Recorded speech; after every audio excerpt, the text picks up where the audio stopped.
I generally don't write every day. I come up with something every day, usually, that I footnote and put away. So I collect language in a book and are collected on my phone and then in a book or something like that. So I'm always collecting stuff and I'm collecting ideas. So I might pick up a guitar somewhere and clumsily play something and hear something different in it. And I go, oh, mental note. I make a note of it. So I'm collecting these fragments. And as a, parent, this one too, I've raised with my partner 3 kids. And when that started, it was all simultaneous with all the stuff that was super busy in my life, with odds and those kind of things. So like the Raymond Carver thing, you just kind of carve out these little pieces, whether it be at 2 a.m. or wherever to create, and you have to force yourself. So you learn to write through the shit and make some bad stuff and don't worry about it. And then out of that bad stuff comes something else. Welcome to the Vocal Lab. I'm Sarah Ramsey, and this show aims to pull back the curtain on the entertainment industry, where veterans give up-and-coming artists some of the information they wish they'd had when they were just starting out. Sort of a music industry primer, if you will. Well, we are here today with Craig Northey, and Craig is a founding member of the renowned Canadian rock band Odds. Formed in 1987, they crossed over into radio success, platinum awards, and Juno nominations during the mid-1990s, and have maintained their vitality to this day. Craig is also known for his work as a film and TV composer, Kids in the Hall, Corner Gas, Hiccups, Young Drunk Punk, This Blows. Craig is a serial collaborator. It's a great term. Some of the people he has been a musician with and or made albums with and or written songs with are Stephen Page, Warren Zevon, Strippers Union with Rob Baker of the Tragically Hip, Roseanne Cash, Colin James, Jesse Valenzuela, Gin Blossoms, Glenn Phillips, Jimmy Rankin, the Art of Time Ensemble, Adam Levy, Widemouth Mason, Jeremy Fisher, and the Waltons. That is quite a CV, my friend. Thanks for joining us. You just keep moving ahead best you can. Absolutely. Thanks for having me. Tell us your story briefly for any listeners who might not know the full Craig Northey story. Tell us a bit about who you are, your journey in the biz, how you got where you are today. Sure. As fast as I can. I grew up in Port Moody, BC. My mom's a musician, just like in your family. And she's an orchestral player, violinist, violist. And so that's where I started when I was 3 or 4 on violin, viola in Victoria, BC. And stuck with that till rock and roll seemed a lot more intoxicating. I was still in the Vancouver Youth Orchestra at the time, but was teaching myself how to play guitar with all my friends. And around 13 or 14, somewhere in there. And then I figured, hey, Muddy Waters doesn't need to read music. So I bailed. But I am glad to this day that I have theory and a background in music in a legit way. And then it started in bands, like a lot of people did in those days, in basements and grotty spaces, playing with my friends. And I was in a bunch of them. And then I met the guys who've been my bandmates for the last 32 years for the most part, at least Doug Elliott. And in the late 80s, in the scene in Vancouver, realized, hey, we were the weird guy in the other bands we were in and would fit together a lot better if we just formed up. And and that sort of led us on a journey, and it kind of connected me to the rest of the world and to other musicians and to people who wanted me to try other things in music. So here on the Vocal Lab, we aim to sort of shine a light into the industry through the lens of what I know now that I wish I'd known then. Yeah. With that in mind, if you were starting your career over again, what would you do differently? Oh boy. I don't know if I do much differently. I never think in terms of a career, which is probably a common thing that you hear from people. I just follow the path that's in front of me and say, is that fun? Is that something I want to do? And I do it. And I think when in our 20s, when we had a band that we all realized was something special, when you have a connection with the other people and the music you're writing is something that's better than everything else you've done, you tend to start to pour it on. You start to think about, what do we need to do next? What's our strategy for breaking out of this place and getting people to hear this music? Because that's a tough part of the equation. Yeah. So I think other than that period where we were really concentrating on how to do that, what was our, and we can get into it. It was an elaborate strategy. Then other than that, the rest of the time I've just been going, does that make me feel good? Does that represent my soul or what I'm interested in doing? And I decide in that millisecond, and usually the answer is yes, and I just move on it. So I don't think I would change anything about the way I did it. I think being driven by that inner voice that says, yeah, that seems like something I want to try, then you start to realize your career isn't something you define as much as something that can happen to you and can be good for you if you say yes to the right things. So that's been a more of an instinctual process then, maybe, rather than like parenting. Yeah. There's lessons you can get on how to help you raise a child. But in the end, a lot of it is, this is happening right now and I don't know anything about it. I have to try. I don't have a choice. Yeah. Yeah. So I don't know, in answer to the question specifically, I don't know if I'd change anything. But we'll probably get into the hard parts about what went down. That probably, my next question was going to be, what did you do right in your career specifically? But is there anything you want to add to that? I think I could probably damn myself a few times along the way where I thought I should be thinking about a career, shouldn't I? What should I do now? Should I stay? One of the dilemmas I had at one point was whether to concentrate on my film composing career and leave the rest behind, because I watched a lot of people do that, leave their band career or their performance career alone. And I had to make that decision. And I decided, no, I want it all. I don't want to do that. And I'll accept the lesser in each if I have to, so that I can do both. That's probably the only time I had to think about a career in a way. Other times it was, hey, I have no money. How do I get money? I need it now. I forgot all about it. I need it.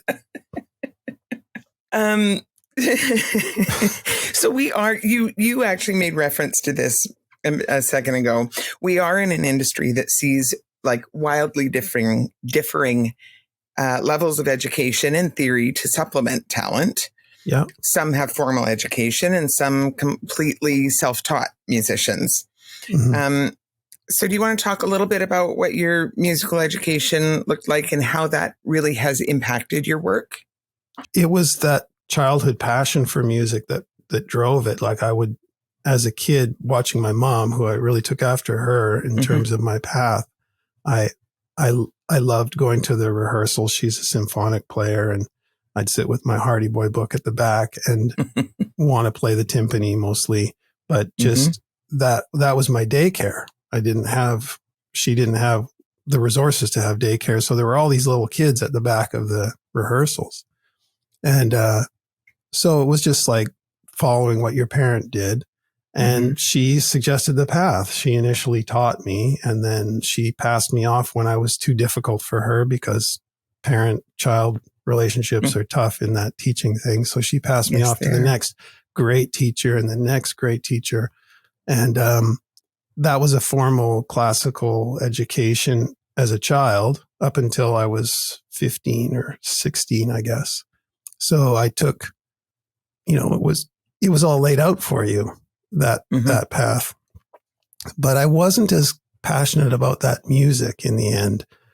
But by the time I had moved on to rock and roll, which started when I was 6, I knew that I wanted to play rock and roll instead of this, but I did the other stuff anyway. I got a couple grades in theory, and I understood how to read music and those kind of elements. And it's not like that's like riding a bike. It does disappear. I've had to revisit it and work on it more later on. It is a muscle. And I'm still a terrible sight reader, and I have a problem transferring the muscle memory from one instrument to another. I can't really play piano. But I can look at it, figure it all out, and pick away. And just very slowly and on my own time. And that's why I have this laboratory here, so that I can make my own mistake. I know, experientially speaking, whether you have any formal knowledge or theory or not, that can be a blessing or a curse in rock and roll. Yes. Right? It can be both. Is that a different thing when it comes to, like, you've parlayed your career into a lot of film and television and scoring and that kind of thing? Is that a different beast in that world? No, or is it because still quite oral? It is. And I think that's where I was going to expand that explanation, is that when I started to learn guitar, I did it all by ear. I did it on the old, put down the LP record and lift the needle, put it down, put my hands on the guitar, figure out the song by just moving my hands around till I figured out how it worked, and talked to my friends and said, have you ever seen this? What you do with your hand? And they go, oh, this is much easier if you just move that finger. And so there's this social network. There's the collaboration with other people when you're learning to play, and you're doing it all by ear. And so you learn that, what does my body want? What do I want? And I can already hear it. And your ear, when it hears a song, says, I wouldn't have done that. I would have made this kind of a sound at that point. I wouldn't have gone to that place. And you realize, oh, I have a sensibility. And you use your ear to lead you. You use the melody to lead what the chords should be underneath. And you're doing it all by ear.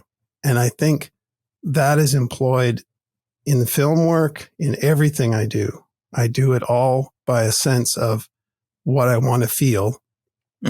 I feel the flow of the melody, and the theory just helps you eliminate notes that are unnecessary or don't serve that purpose.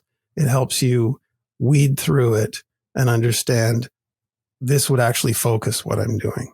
So as you talked about the sense of community and collaboration when you're learning. The next question, you're welcome to name whoever you would like to name, but it's really less about the names and more about the actual relationships. What have been the most important relationships in the course of your career? Well, my mother first, for providing something to look to, and a lot of albums, it was all classical records, a few from international places, African guitar record, not any rock and roll much at all. I think one Roy Orbison record snuck in, and that blew my mind. And then, of course, all the Beatles was my first record of my own. But my mom, inspirationally, and then my teachers that I discussed on violin. And but then it becomes your friends. It becomes people around you who know that one thing, and you pass it back and forth. So they may not ever know more than you.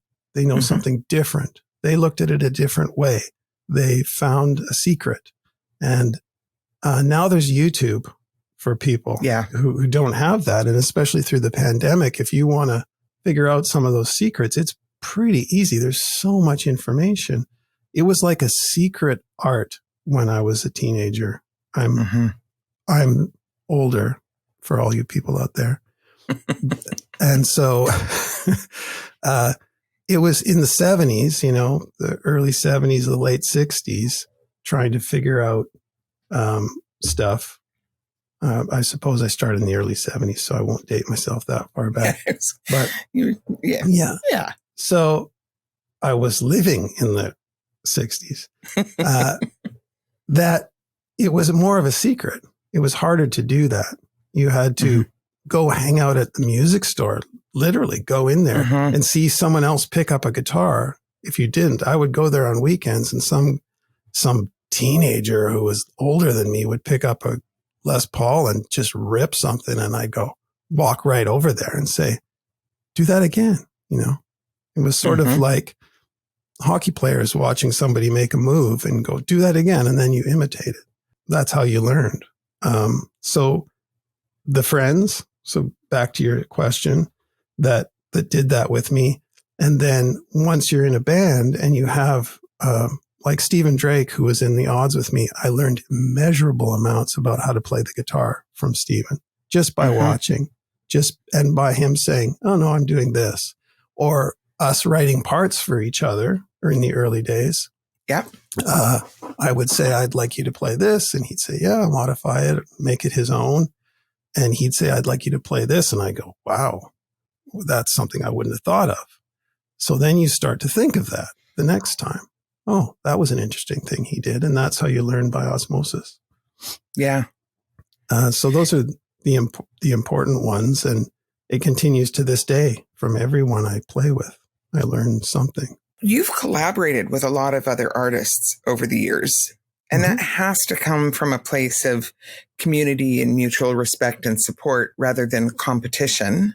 Do you want to talk a little bit about what your experience has been there and how you think we can actually foster a more supportive community in an industry that can tend towards being a more competitive industry? I never got that sense of competition. I think that it's a competitive industry, I suppose, because you're all trying to get somebody to pay attention to you.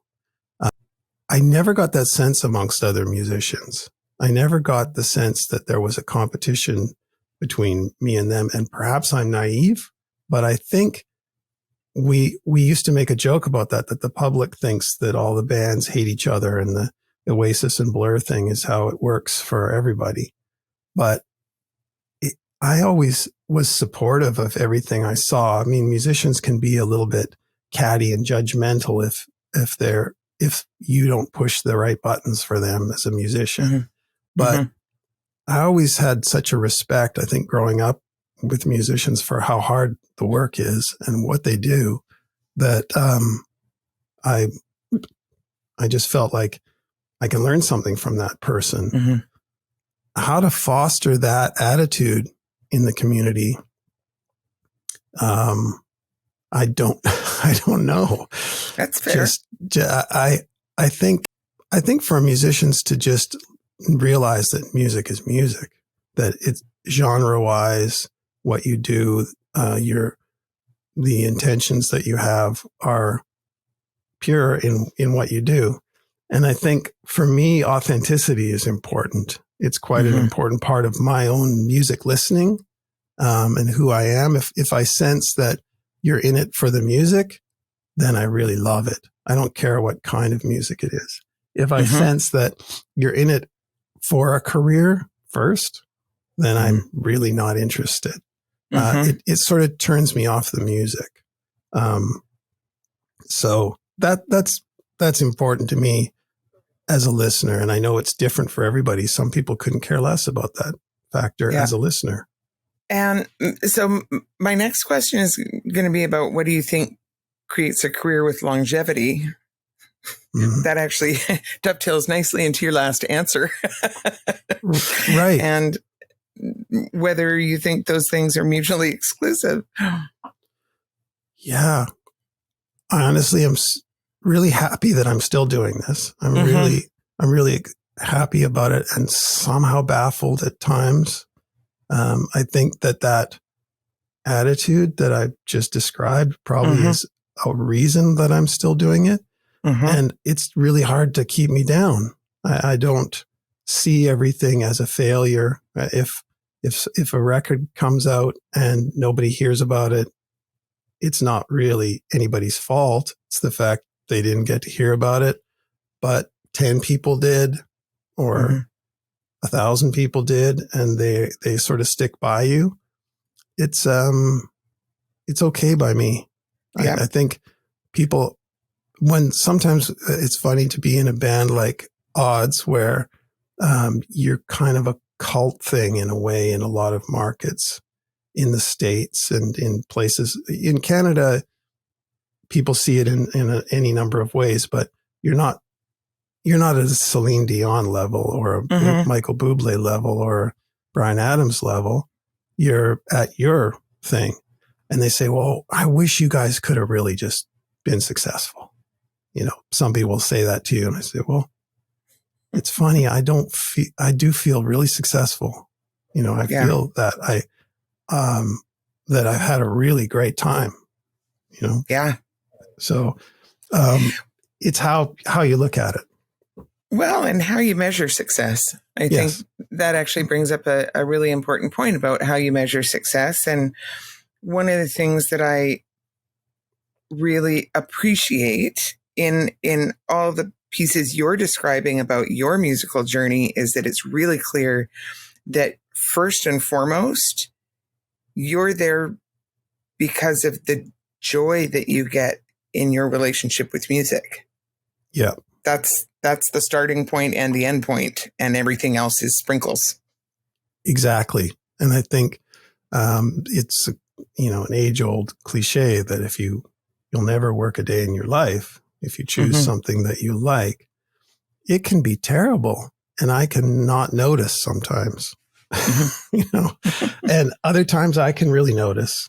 You know, I've made choices along the way about what I like to do and what I don't like to do, and what I'm good at and what I'm maybe not good at, because I've tried everything.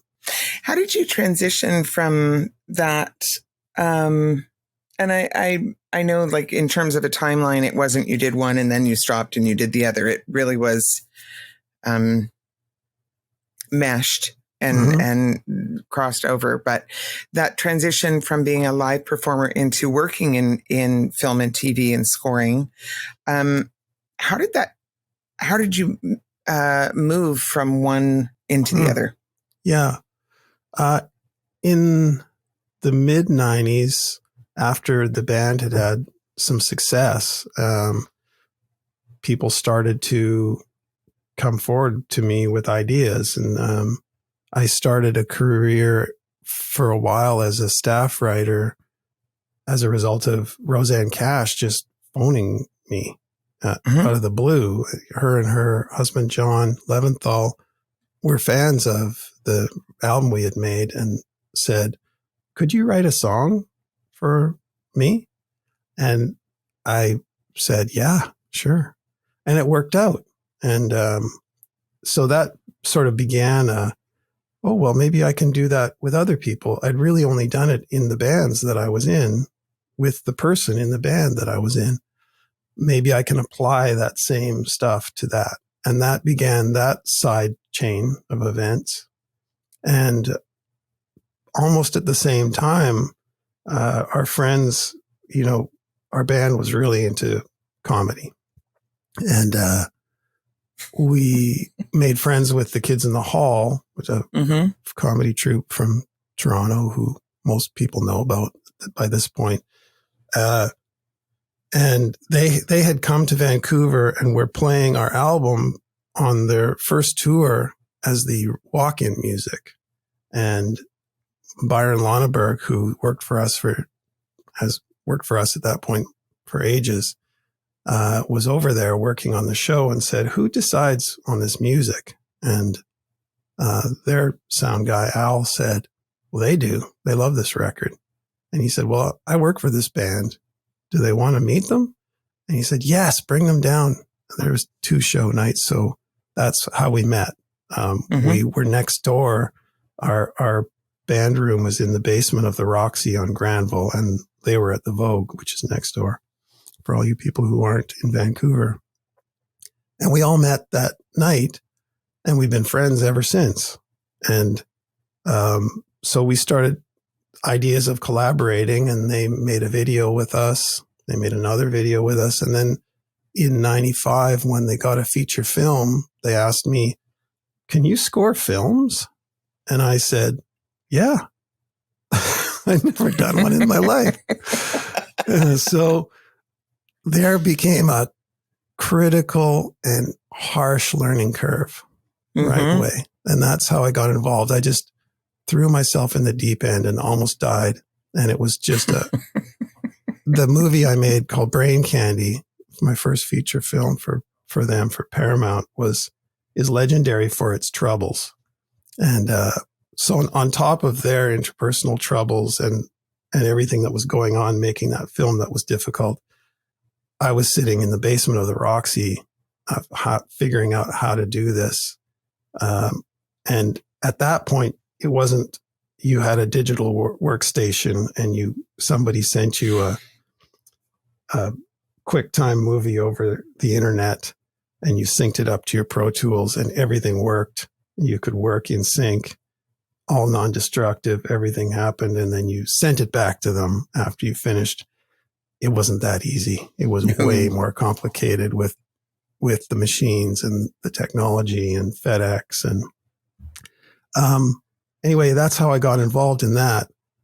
And I did a couple more films that Bruce McCullough directed afterwards. And then I started, there's been gaps where I stopped for 5 years, not scoring anything. And then it gets busy, and then I do it again. And so Brent Butt said, "Oh, you did that." And he was a friend of mine, another comedian. And he said, if I ever get a show, will you do music for it? And I said, "Yeah, sure." We were just drinking beer. And then years later, he phones me and goes, "Remember you said that?" I said, "Did I?" And sure, I'll do it. So I did some theme songs for Corner Gas, and then ended up scoring their movie and their animated show and stuff, and Hiccups. And so it's all based on those 2 camps of people, really, starting everything for me. Comes back to relationships, right? Yeah. And I figure if it's the odds that started that, why stop that? You know, that's where the good stuff's coming from. Yeah. Do you want to talk a little bit about your songwriting process? I know that's a big, huge, vast question. Sure. By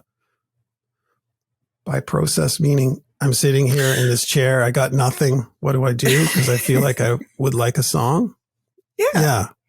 I mean, some writers, they have a routine and they sit down every day and they spend 4 hours writing every day, or they write every day. Some write when the muse hits. It's a different mechanical process for everybody. Some write on one instrument and not another. Some, you got it. You know, whatever. What's your process look like? I generally don't write every day. I come up with something every day, usually. That I footnote and put away. So I collect language in a book and are collected on my phone and then in a book or something like that. So I'm always collecting stuff, and I'm collecting ideas. So I might pick up a guitar somewhere and clumsily play something and hear something different in it. I go, oh, mental note. I make a note of it. So I'm collecting these fragments. And as a, parent, this one too, I've raised with my partner 3 kids. And when that started, it was all simultaneous with all the stuff that was super busy in my life, with odds and those kind of things. So like the Raymond Carver thing, you just kind of carve out these little pieces, whether it be at 2 a.m. or wherever to create, and you have to force yourself. So you learn to write through the shit and make some bad stuff and don't worry about it. And then out of that bad stuff comes something else. So I'll just sit down in this chair and I'll go through the fragments, or I won't. I'll just pick up something, and usually it's on guitar. Sometimes it's just a beat or something that inspires me, and I start fooling around with it. And then I can stop it all and go back and make a legit song structure, or I can just riff on something for ages and divine something out of the air, basically. Yeah. That's my process, usually on guitar. I have other things here, but sometimes it's a keyboard part or something. A lot of times what I do, as I say, as it said in that bio, that I'm a serial collaborator, that means some inspiration comes your way. Somebody says, I got this idea, but I can't figure out what to do with it. It's these 2 chords and this little melodic fragment. So I go, great. That's great. That's something to start on. And usually in a collaborative writing process, that's the first thing you say after all the coffee and getting to know somebody is, hey, did you have an idea? Have something you wanted to do? And they say, yeah, well, I had this thing here. It's usually good. It's usually your job as a collaborator is to listen and say, that part, that's awesome. You don't have to say that part's terrible. You say that part's awesome. And the person goes, really? That part? Because that was the part I was going to throw away. No, that's the best part. And then you start to say, and it could use this. Don't you think it could go here? What's this about? These notes make me feel like I'm in the Gobi Desert. So let's do something that sounds warm, So what's the story behind this? I think it's probably a fairly universal process. Approach the concept of storytelling in your writing and performing. But I mean, as a voice teacher, I talk to students often about the way that storytelling impacts a connection with an audience. Because I firmly believe that it does.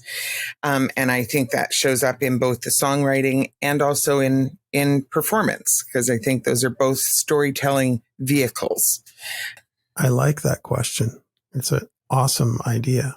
And it's sort of critical to what I do, is because my stories are never explained fully when I write songs. And I think makes my lyrics weirder for people and something to interpret. But I'm off, like, say, I'll just give an example. My relationship with Rob Baker, we've made a few albums as Strippers Union, some of the odds guys, some hip guys, but basically it's Rob and I writing songs. And almost all of ours are story songs, but people aren't necessarily going to figure out what the story is. We know what it is so that we know what we're telling. And I think that adds something weird and wonderful to the tune, in that people are listening into the story and not necessarily following it, but they're trying. They're active listeners, in other words, to try to figure out what it's about. And we just say, well, what if it's a guy and he's reincarnated as an elephant, and the elephant is having a bad day because it's too hot, and this dude is riding him, and he's talking to the trainer and saying in his mind, he's trying to tell the trainer, I got your back. I'll let this happen, but it's really a bad day for me. That's our story. And Rob will go, well, how can we make it funnier? Can the elephant have diarrhea? And so we trade it back and forth, and we just keep saying, how can we make it funnier? And how can we make this more pathetic? How can we make this so sad?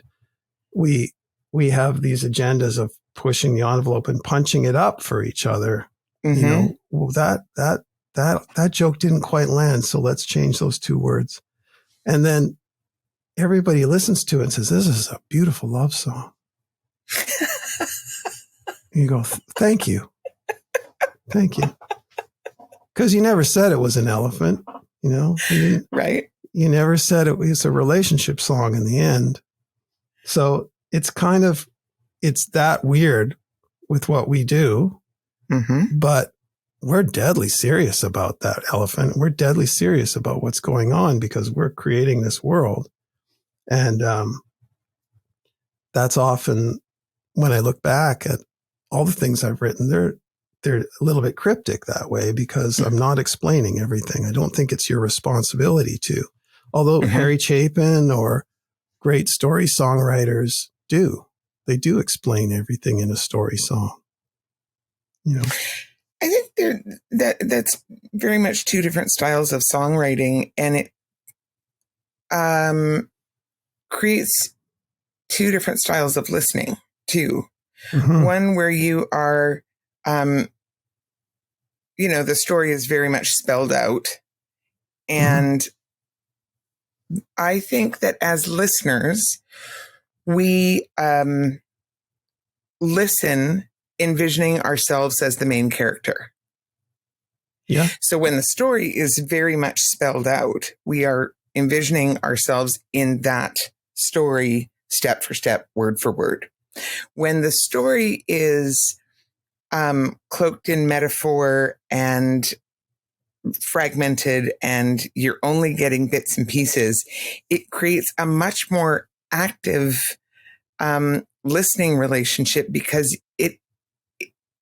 you're now having to create your own version of the story. And it means everybody's version as a listener, everybody's version is different. Yeah. I don't know where the instinct to do that with me came from other than my love of modern fiction, my love of the Beatles and their drug period. So that's, I was more in love with Revolver and, from Rubber Soul onwards where the lyrics were like that. It wasn't please, please me. It wasn't want to hold your hand. I was blown away by, the more psychedelic stuff. Mm-hmm. And I think, Leonard Cohen once said, I'm going to get it wrong. I'll just paraphrase. He said, I love pop music because it's the last place you can be obscure.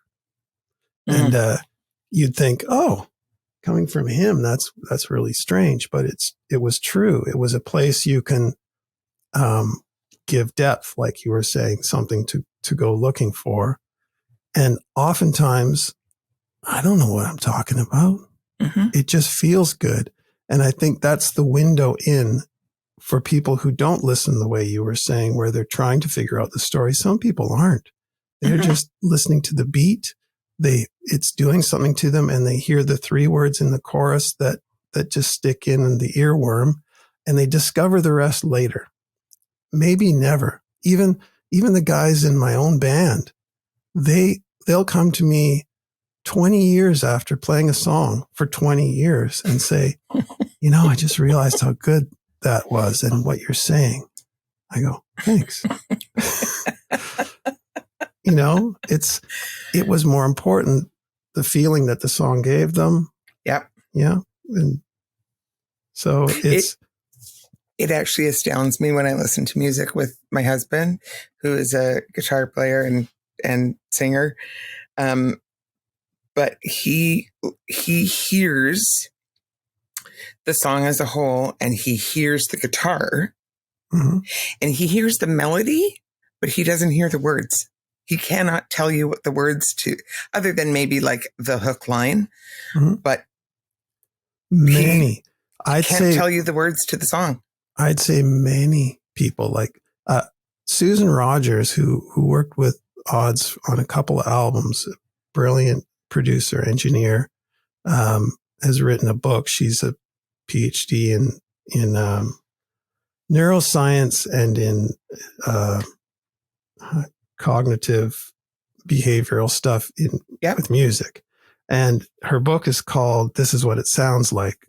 She took from the Prince tune because she spent a lot of her career working with Prince. Yeah. And it is brilliant. If you want to go into this topic of how people listen, the people who don't hear the words, the people who are focused on the story, the people who are focused on authenticity, who are focused on technique, who want a lot of noise.